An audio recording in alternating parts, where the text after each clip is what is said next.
What's going on YouTube? So this is going to be a fun one. We got some performance goodies going on. We got the Lloydz adjustable ignition timing gear. This is a 2015 Victory Highball.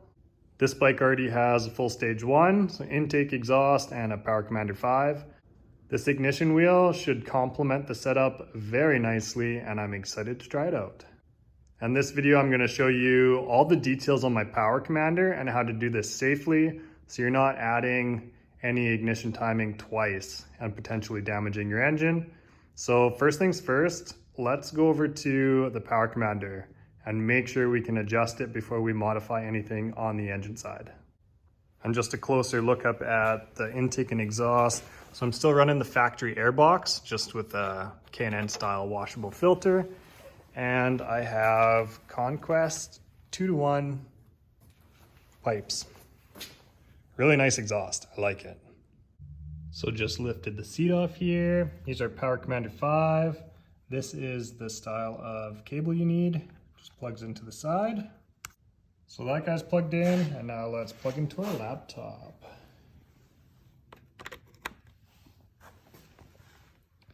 And this is the tune.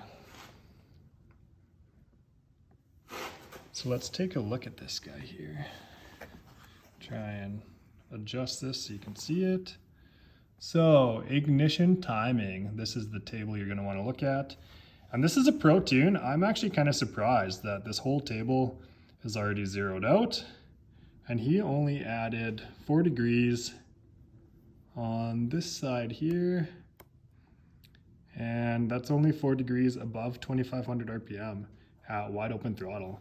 So there's going to be a ton of improvement here to be had, and I think he left a lot on the table.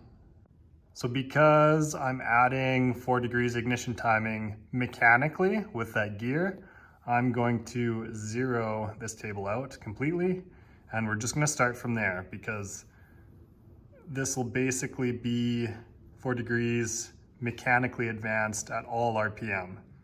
And then with this Power Commander, we can only adjust ignition timing above 2500 RPM. So we can kind of fine tune it electronically afterwards once we see how the bike's running. So let's zero that out and we can save that. So we're all zeroed out there and saved. Let's go to our fuel table. So this is cylinder number 1. A lot of guys, you want to add a little bit of fuel when you're advancing the timing, just for a little bit more engine protection. Some guys unplug the O2 sensors because it'll kind of default to adding more fuel. My bike, the O2 sensors are already disabled, so I'm going to start by adding just 1% to this entire table, just for a little bit of safety. And I'm going to do that on both cylinders. And if you guys are curious on what a stage 1 tune looks like, feel free to copy this table if you're putting pipes on your bike or just want a good baseline to start with. So this is cylinder 1. Let's check out cylinder 2. So they are slightly different, but that gives you a rough idea. So there we just added the 1% cell in every box. And then I actually decided I was going to keep 1 degree ignition timing at wide open up to 6,000 RPM. So he originally had 4 degrees up to 7,000. I'm not going to push it too hard right off the bat, but this will be a total of 5 degrees advanced in the mid RPM here at wide open throttle. So I think that'll be a really good starting point. So now everything is saved. We're hooked up to the Power Commander. It is powered on. We're just going to hit send map. And that's it. You can see right on the bottom, map sent successfully. So if we wanted to double check this, you can hit get map, and that'll pull what the ECU currently has on the Power Commander. So we just refreshed it. We have our 1 degree advance here, and then we can double check everything, and we're looking good. So it's definitely a good idea to do the Power Commander side first. Just make sure you don't have any issues before you modify anything mechanically on the bike. So we are good to go. Let's get into the fun stuff. So double check your timing wheel, because I noticed on mine, when they shipped it, they had these nuts clamped down and they left some pretty good grooves in the front cover here. So take this off, check underneath. You do not want any of these burrs floating around in your engine. So give this a really thorough clean, compressed air, some brake clean, whatever you got to do. And after we have this in, I'm gonna run it through a couple heat cycles, and then I'm gonna change the oil right away. So if there is any metallic flake left in here, hopefully the filter picks it up, and we're gonna get everything out of the engine as fast as we can. So give our engine a good chance at living a healthy, long life. So yeah, I'm not super happy with that. Maybe it was over torqued or something, but it is what it is. It should still work good enough. If you guys have already done this on your bike, did yours have this much wear when you bought it? Just curious. Drop a comment below. I like hearing from you guys. Now, coming over to the bike. Pretty simple install. You just got 6 Allens, and the front cover just pops off. Depending on your exhaust, you shouldn't have to mess with that. There's lots of room to get this cover off. Just be careful of your crank sensor here. So that's actually what's reading the timing position, and that's what we're going to be adjusting. We just have one 13 mil nut here, and that stock gear should just pop right out.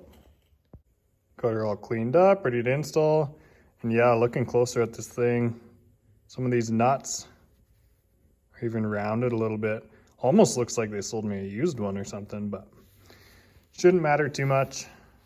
And these are keyed as well, so you don't have to worry about timing or anything. Let's get her in there, see how she looks. Looking good in there. So we are torquing these guys down to 8 foot-pounds, a little bit of Loctite that came in the kit. And we're gonna torque the center one to 17 foot-pounds. And if you have the bike in gear, you can torque these easy without it rotating on you. And just like that, we're back together. It's a pretty easy install. Now let's roll her outside, see if it starts, see how it sounds. It should sound a little throatier. She runs. Doesn't sound too much different yet. Let's take her for a burn. All right, so I just got back from my first road test. And let me start by saying I'm pretty impressed. So as soon as I got out of residential, I kind of got into second gear, low RPM, 1500, and I just pinned it wide open. And I'm not joking, my ass kind of slid back in the seat, and it never did that before. So I think it's safe to say, but Dyno approved. It made a pretty big difference.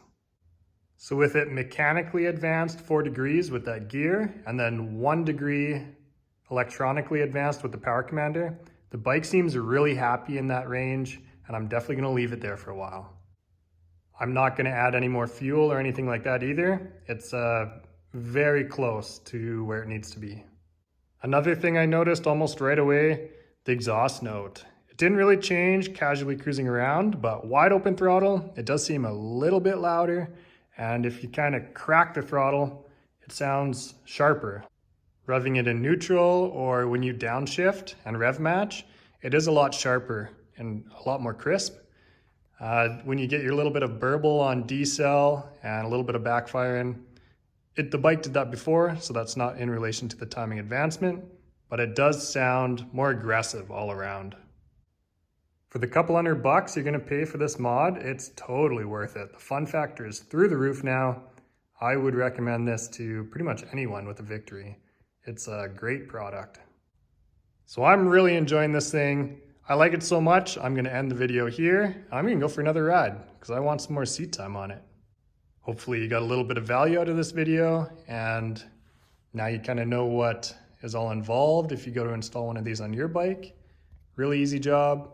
Power commander is easy to work with, and all around, totally worth it. So with that being said, cheers guys, we'll catch you in the next one.